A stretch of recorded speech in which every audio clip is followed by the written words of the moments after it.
تیسرا فائدہ جو ختم نبوت کی وجہ سے اس امت کو ہوا وہ یہ ہے صفت عدل کا، جو صفت عدل کی نعمت. صفت عدل کی نعمت اس امت کی سماجی یا معاشرتی یا اخلاقی جو بھی کہو، اتنا بڑی اعزازی خصوصیت ہے کہ یہ امت صفت عدل سے نوازی گئی. اللہ کے نبی صلی اللہ علیہ وسلم نے جو پہلی جماعت تیار کی جسے جماعت صحابہ کہا جاتا ہے، وہ ساری کی ساری صفت عدل سے یعنی موسوم تھی. الصحابۃ کلہم عدول، سارے صحابہ عادل ہیں، کسی صحابی کی عدالت پہ انگلی نہیں اٹھائی جا سکتی. آج کل کچھ لوگ کہہ رہتے ہیں نا وہ صحابہ ہمارے ہاں مفتی ہوتے ہیں، کسی صحابی کو مفتی نہیں کہا گیا، کسی کو شیخ الاسلام نہیں کہا گیا. بھئی یہ تو ایسے ہے جیسے کسی کو کہو جو حضرت علامہ قاری مفتی صاحب اور ساتھ اور ایسا کہتے ہیں جو موچی بھی ہیں، جوتوں کا کاروبار بھی کرتے ہیں، یا فلاں علامہ بہت بڑا ہے ساتھ چھوڑا کر جس نے پرائمری بھی پاس کی ہوئی ہے. بھئی یہ پرائمری پاس، یہ منصب جتنے بھی امت میں ہیں، شرف صحابیت اتنا بڑا منصب ہے کہ اس کے سامنے سارے منصب بونے ہیں. امت کے جتنے بھی مناصب ہیں، چاہے وہ فقیہ کا منصب بڑا ہے، لیکن جب صحابی کا شرف ساتھ آ جائے اور صحابی ساتھ فقیہ بھی ہو، حبر الامہ بھی ہو، اس دور کے مناصب کے جو تقاضے ہیں، کسی کو حبر الامہ کہا گیا، کسی کو جو ہے وہ فقیہ امت کہا گیا، کسی کو خطیب امت اللہ کے نبی نے کہا، تو القابات اس وقت بھی تھے، لیکن وہ القابات اس امت کے تقابل کی نسبت سے نہیں ہیں، بقیہ افراد کی نسبت سے. ہمارے سارے مناصب، سارے القابات جمع کیا جائیں، شرف صحابیت کے قدموں کی خاک کو بھی نہیں پہنچتے. وہ اتنا بڑا شرف ہے صحابی کا. وہ عمومی طور پہ ہمارے لوگ کہتے ہیں نا جی بڑے جنازے بڑی پہچان ہوتے ہیں، جی تمہارے جنازے اتنے بڑے، تم نے حق کو نہیں دلیل بنا لی. تو بعض صحابہ کے جنازے پہ تو 5 آدمی بھی نہیں تھے، 10 بھی نہیں تھے، تو کیا وہ باطل تھے؟ اور بھئی جو صحابہ کے جنازے میں جو دلیل ہے نا اس بات کی کہ بڑا جنازہ دلیل ہوتا ہے، یہ ان کے لیے بڑا جنازہ دلیل ہوتا ہے جن کی نجات مشکوک ہو، جن کی نجات یقینی نہ ہو. ان کے لیے صحابہ تو سارے ایک بھی نہ جنازہ پڑے کہ صحابی کا وہ تب بھی بخشا ہے. ان کا تو مسئلہ ہی اور ہے نا، وہ تو اس کیٹیگری میں آتے ہی نہیں ہیں، ان کی کیٹیگری اور ہے. ٹھیک ہے نا، صحابی کا کوئی بھی جنازہ نہ پڑے تو وہ اس لسٹ میں نہیں ہے کہ جن کا بخشا جانا یا نہ بخشا جانا تخمینی ہو، ان کا بخشا جانا یقینی ہے. تو یقین والوں کے لیے جنازے نہیں گنے جاتے، افراد نہیں گنے جاتے، جنازے افراد گنے جاتے ہیں تخمین والوں کے لیے. تو باقی ساری امت کون ہے؟ تخمینی. اور صحابہ کی بخشش کیا ہے؟ تو یقین کے لیے ہمیں کیا ضرورت ہے کہ ہم ڈھونڈتے پھریں کہ صحابی کا جنازے میں کتنے بندے تھے فلاں. تو یہ گنتی بعد میں ہوگی. لگا پوئے ٹول پوئے پشتون ہے یا چترالی؟ تو پھر آپ کو تو پشتو نہیں آتی ہوگی. آتی مجھے بھی نہیں ہے، بس اتنی تھی، ختم ہو گئی. یا میں آتی مجھے بھی ہے نا، کو آپ گھبرا جاؤ کہ شاید میں آگے سب پشتو بنا.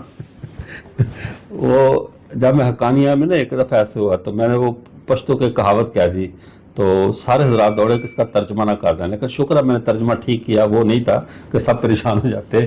تو بہرحال ابھی سبق میں نہیں بتائیں گے.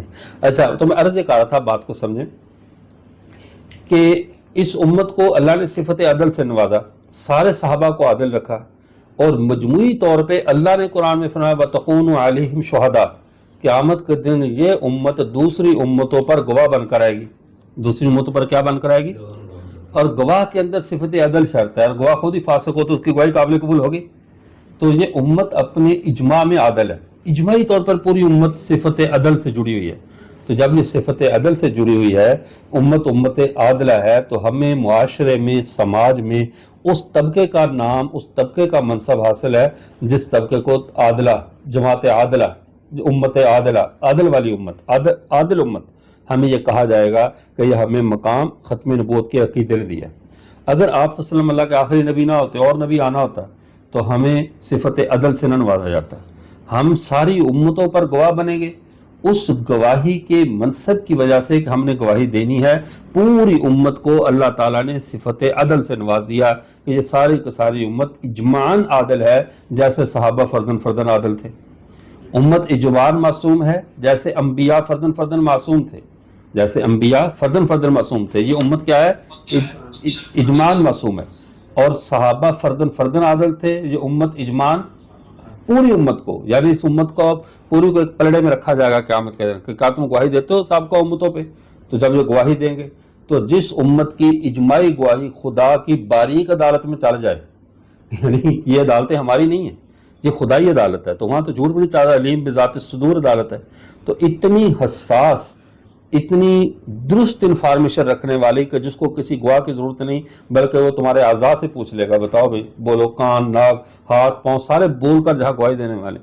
ایسی سخت، حساس اور فائنل عدالت میں جس کے اوپر کوئی عدالت نہیں ہے، جس امت کی گواہی چل جائے تو وہ امت عادل ہے. وہ امت کیا؟ امت عادل ہے. اور یہ عدل کی صفت ہمیں ملی ہے ختم نبوت کی وجہ سے. اگر ہم آخری امت نہ ہوتے، کیونکہ گواہی اسی کی معتبر ہوتی ہے جو سب سے آخر میں، گواہی پہلے والوں کے بارے میں لینی ہے نا. کیونکہ ایمان کے جو 6 نمبر سورہ بقرہ کے شروع میں اللہ نے بیان کی ہے، یؤمنون بالغیب ویقیمون الصلاۃ ویؤتون الزکاۃ اور یؤمنون بما انزل الیک وما انزل من قبلک، اس پر ایمان لانا اور پہلے والوں پر ایمان لانا، یہ 5واں نمبر ایمان کا ہے. 6 نمبر تبلیغ والے، 6 نمبر ایمانیات کے ہیں. اچھا یہ پہلے والوں پر ایمان لانا ہے. آپ بعد میں کوئی آ ہی نہیں رہا، جب بعد میں کوئی آ ہی نہیں رہا تو بعد والوں کو گواہی ہم نے تھوڑی دینی. گواہی کا اصول یہ ہوتا ہے میں اپنے سے پہلے کی گواہی دے سکتا ہوں، جو میرے بعد میں پیدا ہوگا اس کی گواہی میں کیسے دوں؟ ٹھیک ہے نا. تو ہمیشہ آخری والا ہی پہلے والے کی گواہی دیتا ہے. جو پہلے والا ہے وہ بعد میں پیدا ہونے والے کی گواہی وہ تو نہیں دے سکتا.